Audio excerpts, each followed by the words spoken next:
Hello, I'm Sunny Williams. I'm up here on the International Space Station. So this is Node 2. This is a really cool module. Of course, most of these modules you'll see they have 4 sides and they're put together. That way we could sort of work on a flat plane, either a wall, a floor, another wall, or the ceiling. But you know, again, all you have to do is turn yourself and your reference changes. The reason I'm bringing that up is because this is where 4 out of 6 of us sleep. And so people always ask about sleeping in space. Do you lie down? Are you in a bed? Not really, because it doesn't matter. You don't really have the sensation of lying down. You just sit in your sleeping bag. So here's one sleep station right here. I'm going in right now. You can follow me if you want. So I'm inside. It's sort of like a little phone booth, but it's pretty comfy. I've got a sleeping bag right here that we sleep in, so we don't have sort of like a little bit of a cover. We don't fly all over the place. But you know, you can sleep in any orientation. I have it sleeping, feeling like I'm standing up right now, but like you saw, I'm on the floor. But it doesn't matter if I turn over and I sleep upside down. I don't have any sensation in my head that tells me that I'm upside down, so it really doesn't matter. The sleep station is also like a little office. We've got a computer in here. As you can see, we've got a couple little toys. I've got some books. I've got some clothes and other things that make it sort of like home. I'm coming out. And just for reference, that's one sleep station. This one's another. Right here. There's one on the ceiling, if you want to call it. Right here. And then there's a 4th on the other wall over here. So all of us sleep in a little bit of a circle. All right, come on back. There's more to show you.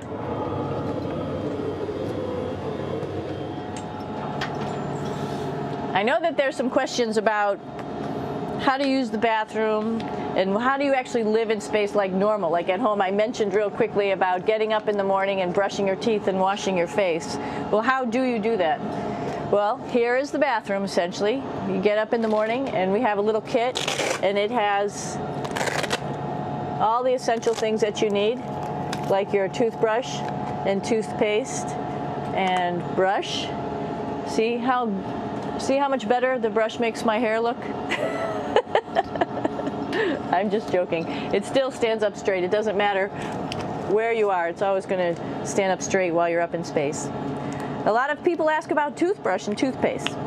So, luckily enough, toothpaste, you can do it upside right this way, is sticky, and so it sticks to your toothbrush. No problem. Another cool thing is that water sticks to your toothbrush too. If you can see it, I'll have some water come out. The water is pretty neat up in space. It'll stick to your toothbrush and it will make a big bubble. And that's just by surface tension. And then you can drink it. So a lot of people ask about what do you do with the toothpaste after you brush your teeth.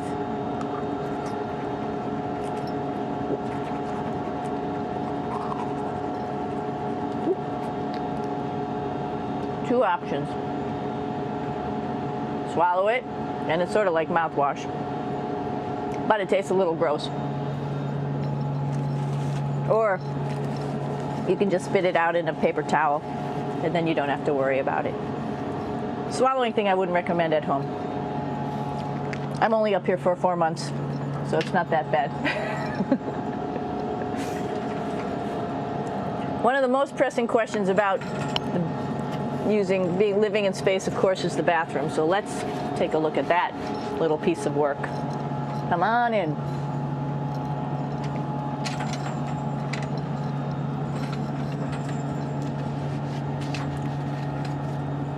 Here we are at the throne. This is awesome. You might see the little You might have noticed the little moon on the outside. This is our orbital outhouse right here.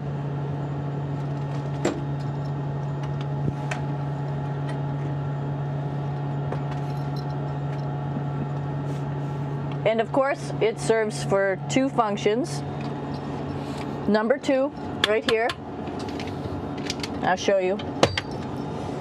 But you see it's pretty small, so you have to have pretty good aim, and you'll be ready to make sure things get let go the right direction. And it smells a little bit, so I'm closing it up. And that's of course for number 2. And this guy right here is for number 1. So they're sort of two slightly separate functions, but you can do a little, essentially both, by hanging on right here and doing number 1 and number 2.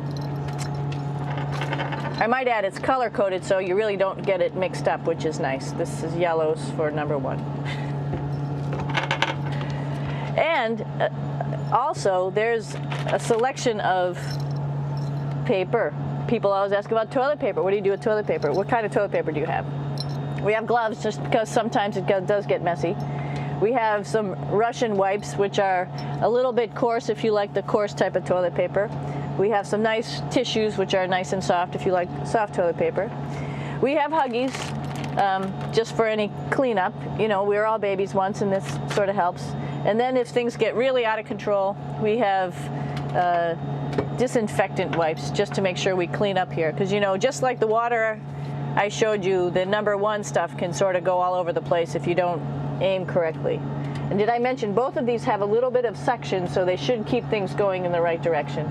But like I said, sometimes things get a little out of control if you are out of control yourself flying around. So we have lots of protective stuff. And of course, you do have your privacy. There's a little door, so other people know that you're in there. Here's a pretty cool place. This is sort of like in your house where everybody meets in the morning. After you wash your face, brush your teeth, you want to find something for breakfast. And this is our kitchen. You might notice there's all sorts of foods here. It's like opening the refrigerator. You got all your different stuff that you want to have: drinks, meats, eggs, vegetables, cereals, bread, snacks. And that's a good place. That's where you find all the candy.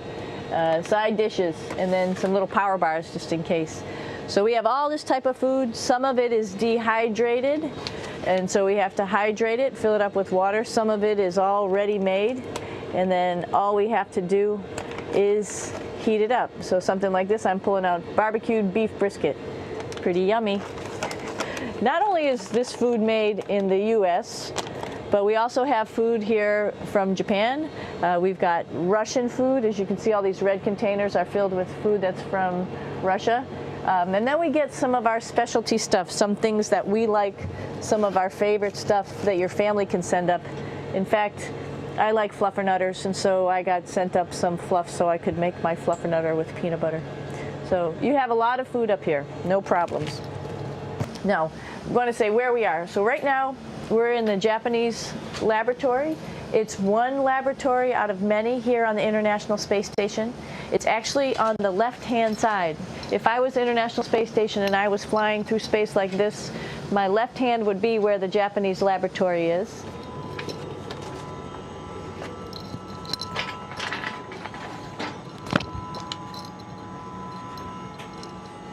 So now again, we're on the right-hand side, all the way on the right of the International Space Station. This is Columbus, the European module. It has science experiments all over. You could see it looks a little bit crowded. And here we do a lot of our medical experiments.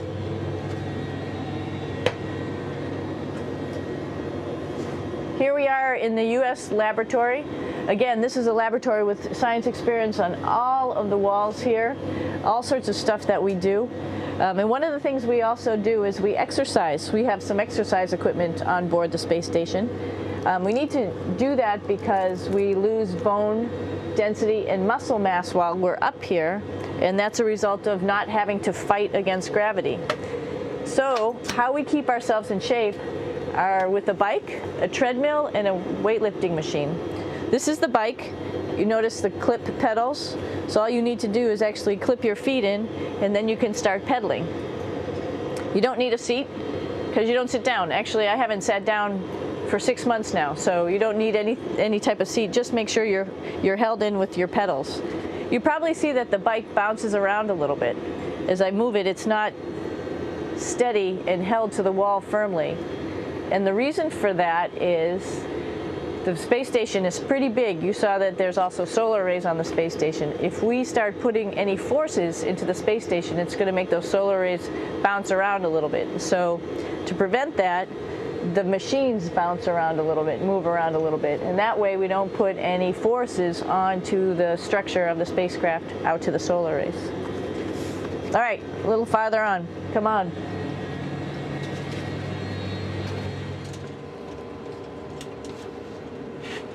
I'm here with my two buddies in the airlock.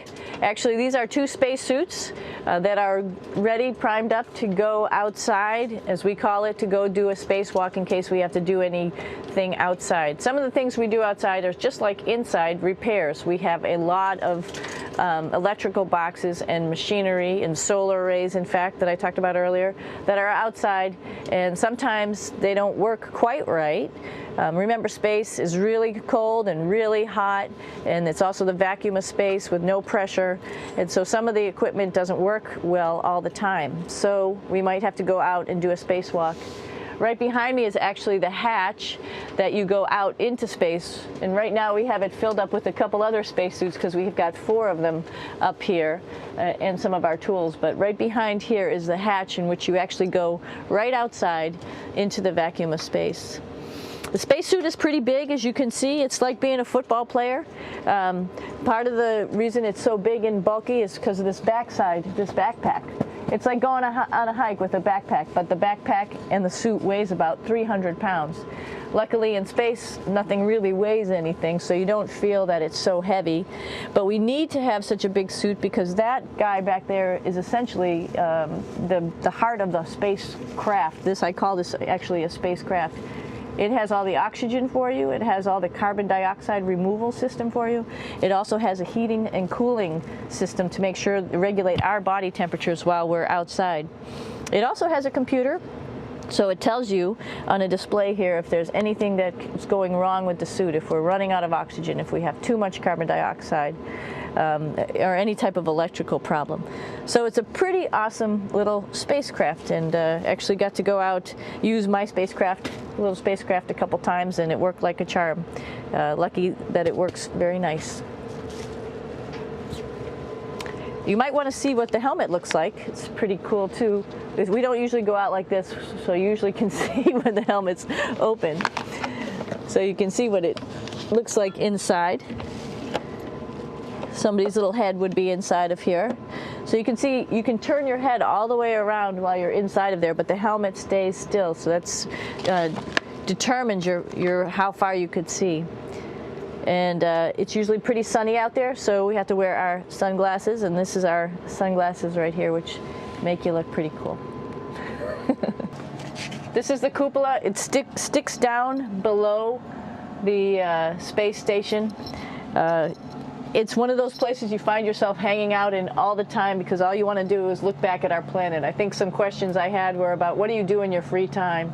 And you can't help but want to just come to the cupola and look outside as much as you can.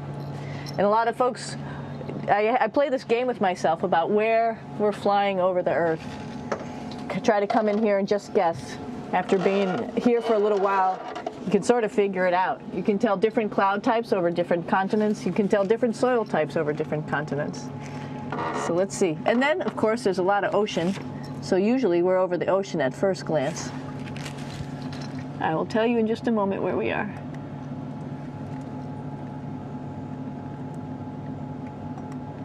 Whoa. There we go. So right now we are right over Africa. It's a little bit cloudy, as you can tell. But we're right over the continent of Africa. Hey, what's that? I think that's a Soyuz spacecraft. That's the spacecraft that's taken us home to planet Earth today. Oh my gosh. We might have to go take a look at that. That's pretty cool. It's a little bit smaller than the rest of the spacecraft, the space station, so you'll see if we go there, it'll be a little bit more crammed. But we're going, you can look all the way back to the back of the spacecraft, which is where the Russian segment is, and then you could look all the way forward to the front of the spacecraft, where the Japanese laboratory, the European laboratory, and the American laboratory are, and then back to the solar arrays where we started this morning when we were looking out the Japanese window.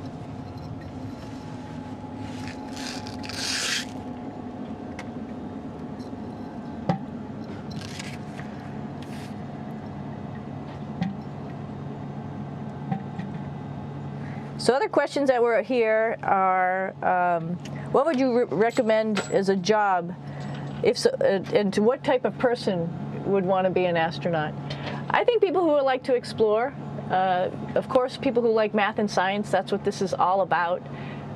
We have people in the office who are doctors, teachers, veterinarians, engineers, pilots, so all sorts of people become astronauts, and I think if you see it's just sort of cool, so I think people who like to do a little adventure and like to do cool stuff probably usually become astronauts. Hey, one thing I didn't show you, or I talked about but I didn't show you, was the exercise, another piece of exercise device, which is the advanced resistive exercise, and that's what this is right here. This is ARED, and you could probably see this bar. Let me just do a little bit of maneuvering here. Stand by. You have to set it up just like at any other gym.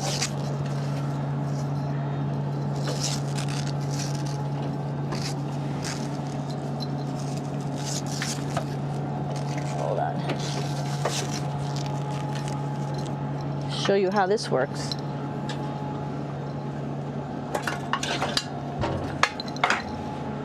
So you can see you can change your attitude just by going from one module to the next, going up from the cupola down here.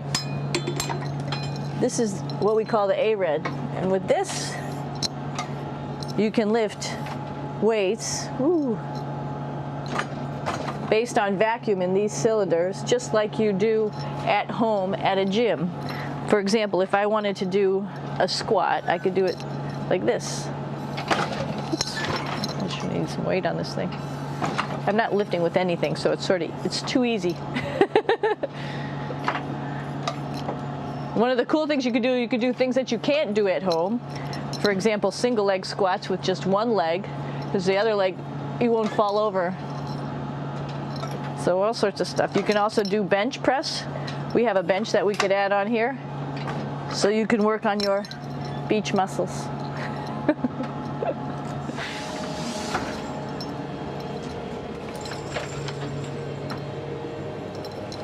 Hey, Aki, what are you doing down there? Crashing things. This is one of the cool things about space, too.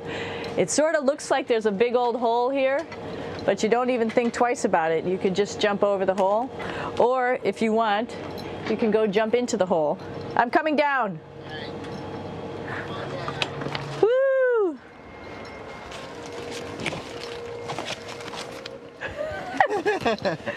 Then you can come right back up again, like Superman. Woo!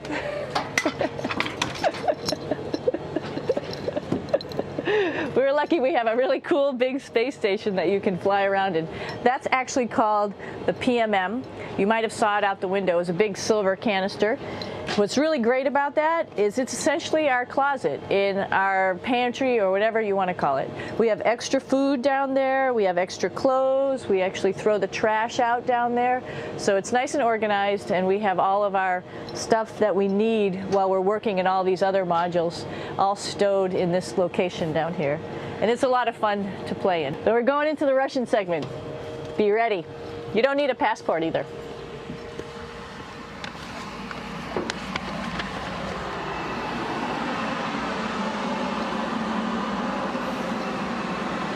It goes a lot farther back than this. We'll go take a trip and say hello to the boys down there in just a minute. Well, let's do that first, actually, and then we'll go down to the Soyuz at the very end. This is Yevgeny. Hi. Doing a little tour.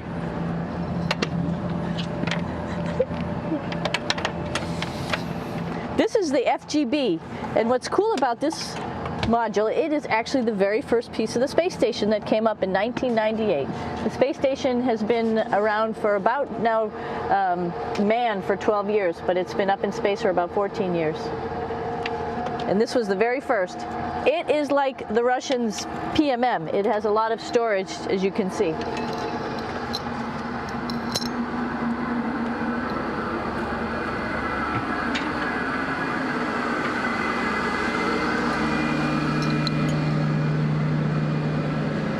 Можно? Снимаем. Чуть-чуть. So here we are in the heart of the space station, really. This is the service module. This is the central post. In case we had any problems, I know a couple of the questions were about what type of things do you have to worry about. And some of the things we have to worry about in space are fire. If we had a fire, if we had a depressurization, like we were hit by a micrometeorite and it made a hole, or if we had some type of toxic atmosphere. We use ammonia for our radiator, so there is a possibility that ammonia could come into the vehicle, and then it would be bad for all of us. If we have any of those problems, we come right here, which we call the central post. It is the main heart of the space station. It was also the first computers that came up here that ran the space station. And so behind this wall right here are these main computers. So we gather here as a group of 3 or 6 and then figure out how we're going to either fight the fire, patch the hole, or solve the toxic spill. And what's cool about this module, of course, it's the central post. It also has great windows right down toward Earth. It has controls to fly in visiting spacecraft if they need some assistance right here. It has Russian computers as well as American computers to help us control anything we need to on the space station. It's a couple of our crewmates back there, Oleg Novinsky on the right and Yuri Malenchenko on the left. And there's also a second bathroom here, which is really cool because 6 of us going to one bathroom is really tough. And so there's one bathroom here and one bathroom on the other side where I showed you. And you can probably see on the wall behind Oleg and Yuri some of the heroes of the space program. Korolev, Sergei Korolev, who was a chief designer of putting men into space, and of course on the right-hand side, Yuri Gagarin, the first man to go into space. So just reminds us of our roots. Yuri, what are you doing? Что делать? Coffee. Making coffee? Yeah. Oh, Black. black coffee. Yeah. Looks good. Okay. Спасибо. Hello. We're going to check out our Soyuz real quick. Make sure it's ready to go. All right, back to the Soyuz.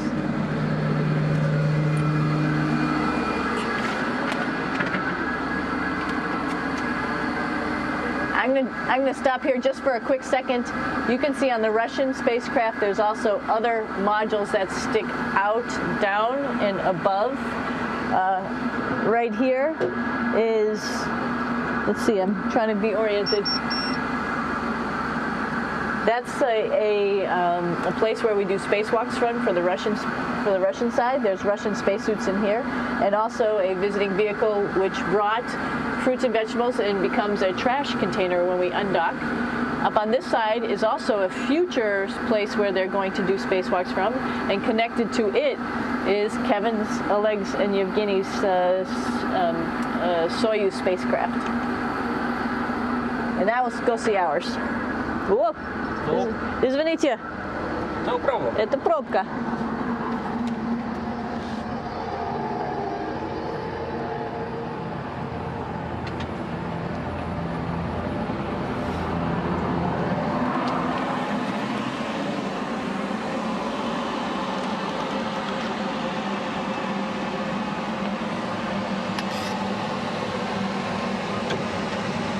Coming down.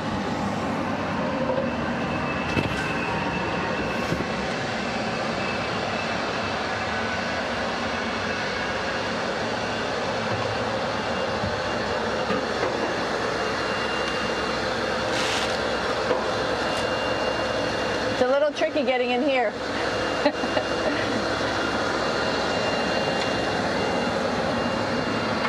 This is the docking probe right here, this big thing. This helps us connect to the spacecraft.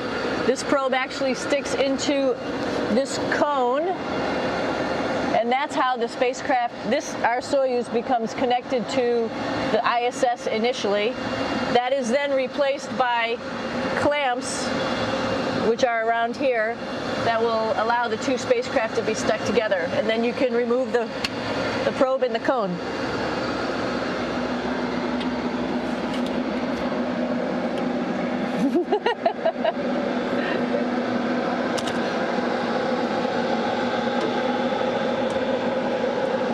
You okay? All right, so here we are in the Soyuz. This is what we call the BEO, the living compartment, bytovoy otsek in Russian. It also has a little bathroom. It's not as good as the other bathrooms, so we try not to use it too much. It has drinking water in it if we need something to drink. And then, of course, it's filled up with a lot of cargo for us. Bringing up and also bringing back down. It has a second purpose when it comes back to Earth. It serves as a garbage container.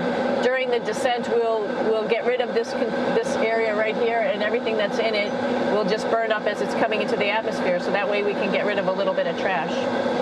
But the main area where we were on launch and where we're going to be on descent is down here, because we're not part of the trash. So we're in a safe place. So we're in the descent module, SA. It's a little small, but you can get in.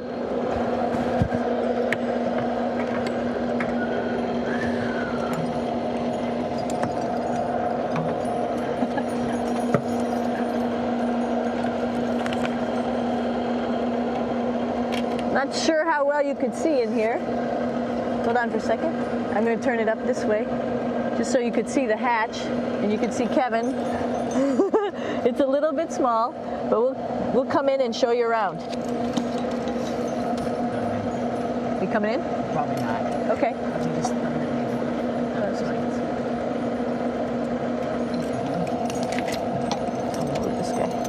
Got to move a couple things. We were just starting to get ready. We're preparing a couple days ago for our ride home. It's a little bit squishy, but everybody asks, how do you sit in the Soyuz? And you sort of sit in your seat like this. The seat is molded to your body, and so you can just sort of squish in here and be pretty relaxed. Everybody has a handmade seat for them. And then, of course, there's a control panel, and that's where we do most of our actions and work right here. There's hand controllers which you can fly the vehicle with, and there's a stick right here primarily used for communications when we're trying to talk to the ground. So 3 of us fit in here. Like I said, it's a little squishy, but somehow it seems like we all managed to get in here and fit pretty well, and it's a pretty safe ride home.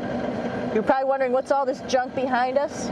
Well, it's all of our parachute, first of all, and then it's all of our survival gear, just in case we end up landing in some strange place on the planet and nobody's there to rescue us right away. We have all sorts of survival gear with us, keeping us safe in here. So they've pretty much thought of everything. And we'll be home on the planet within the next 12 hours. Pretty shocking.